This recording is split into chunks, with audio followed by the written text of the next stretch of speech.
আসসালামু আলাইকুম। এখন আপনাদেরকে দেখানো হবে একটি মোটরের আইসি কিভাবে পরিমাপ করতে হবে। এই যে দেখতে পাচ্ছেন মোটরের আইসি পরিমাপ করে আপনাদেরকে দেখিয়ে দেওয়া হবে।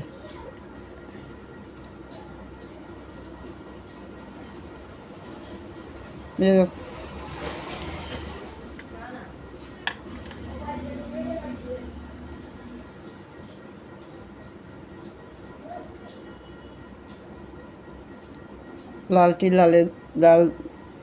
লালে ধরে, কালোটি কালোতে ধরে। এই যে 700,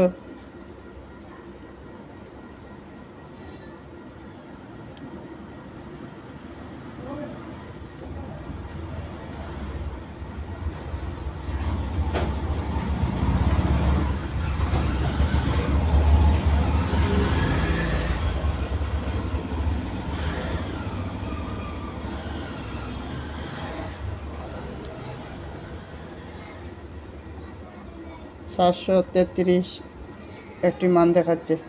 তার মানে এই মোটরের আইসি ভালো। এখন মিটারের লালটি মোটরের কালো তারে ধরে, এখন হলুদ তারে ধরে। এই যে